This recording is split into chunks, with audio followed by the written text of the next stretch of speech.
us who wanna seal it to another toast. Confined match a city overflowing loving voices are pretending publications of a limited IT section. I'm trying not to go mad. I get out to fight and now don't ever let go. A bright future knows to reach it even when the world is cold and full of rocket needing ya to love and be free for once. No, I cannot be holding on. I want it to be strong that I won't get to resume. I need to stay the real me.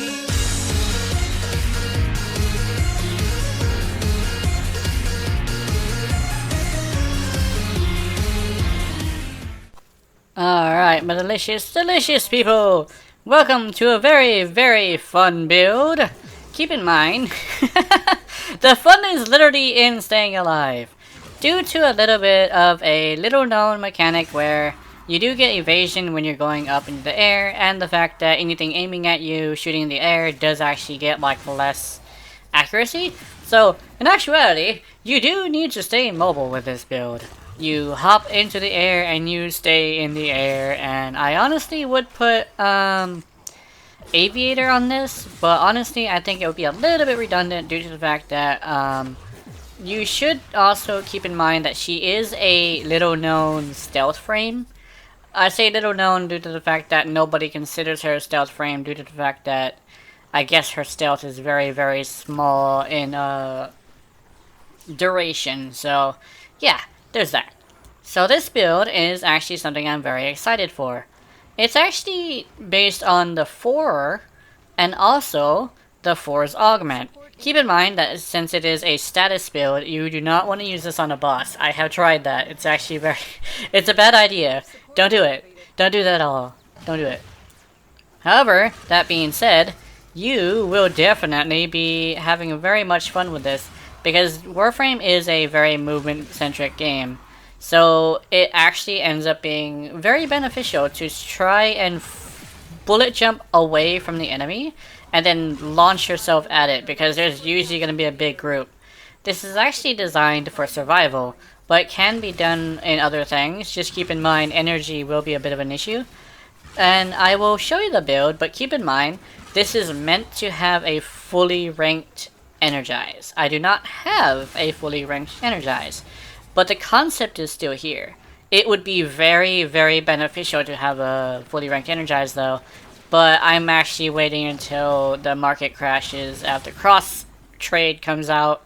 It's gonna be a little bit before that happens. I mean, probably not a little bit, probably a little bit longer than that, but I will definitely be waiting for cross save and cross trade before I get an Energize. Because I could do a lot of Eidolons to get this damn thing, but I definitely need to figure out how to do that. But before that happens, I will say right now, what you need to do in order to get this thing working is as follows. You need to cast the 1 to make sure that nobody can see you. Keep in mind you will flash being visible if you were to use the 2.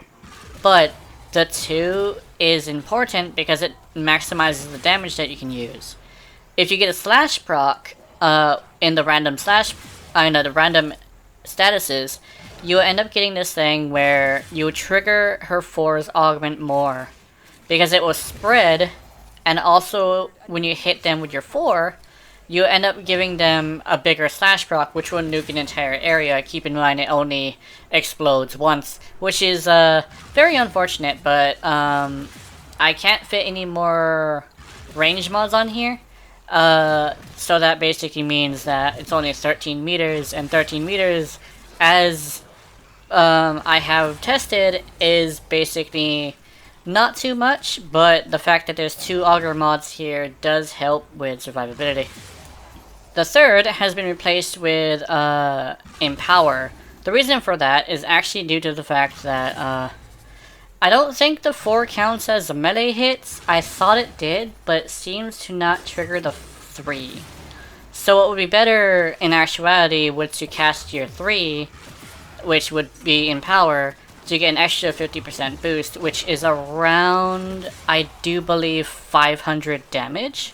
Keep in mind that because of the way that slash works, is actually much more potent than it seems, due to the fact that it's actually like a lot higher than that, because you are hitting fully armored targets to get that amount of damage. A Steel Path 125 heavy gunner in the Simulacrum will in fact have 90% damage reduction. So basically times that by, I do believe, 10. Then you'll get the actual damage number.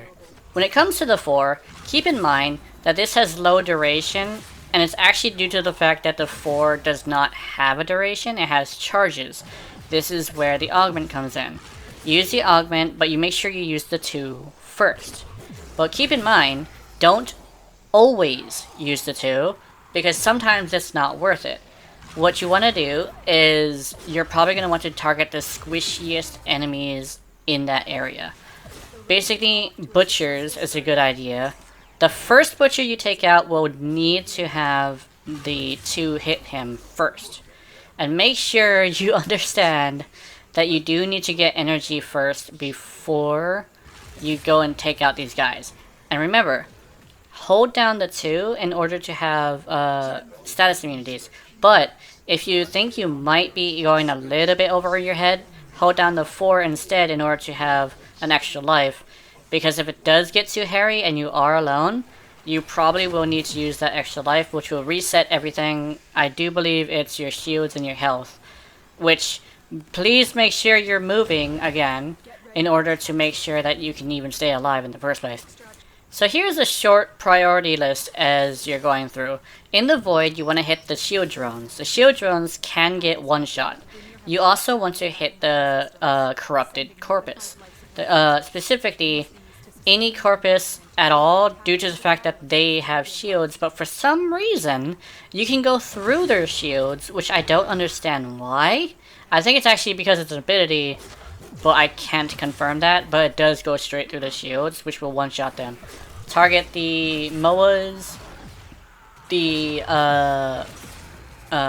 drones, and target the corpus, or I guess the corrupted corpus. When it comes to the corpus themselves, be very, very careful because the nullifiers will shut down your 4 and all of your abilities that you have. So, but you do want to make sure you target drones, because the drones are the squishiest things there. Even though if they do have armor, sometimes, you want to take into consideration that the shield drones are extremely important targets.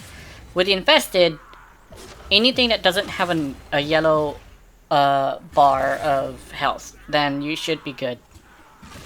For the Grenier, now this is where it gets a little bit hairy. Scorpions are squishy. The Butchers are squishy. Any of the melee units, basically. But be very careful because there's a lot of them. And they're usually very, very snug. So you might be rushing towards one guy, but hit a completely different guy. The difference is that if you aim for one person and you target that person and you slam into somebody else, you actually get the explosion but not the direct hit. And the direct hit is what nukes the first person. And if it nukes somebody else with the explosion but doesn't even touch the person that you're actually aiming for, you run into a situation where, well, shit, you didn't get your 10 times bonus after hitting 5 people because you basically hit the not enough people that died from the actual hit, and then you're basically shit out of luck. And the moment you've all been waiting for, here's the build. 3, 2, 1, ta-da!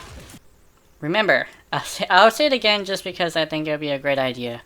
You're gonna want a maxed out Energize, and the reason why you have Blessing right here is actually due to the fact that this is a face tanking build. You can shield gate with this, but keep in mind, she kind of sort of has a lot of shields. So you would have to destroy this build and probably destroy the actual fundamentals of what it is, which is basically you're supposed to keep moving the whole time. But as long as you manage to stay invisible, you shouldn't need to do that. Plus, if you're going to be focusing on the 4, you're probably going to not be able to go more than about an hour in Steel Path Survival. Keep in mind, I did this in Mott, and Mott is a different monster than Kuba Fortress. The Kuba Fortress is nothing compared to Mott. I have tested this. I can go 2 hours in Kuba Fortress, but only 40 minutes in Mott. Mott is a fucking monster. But I'll leave it up to you to choose where to go.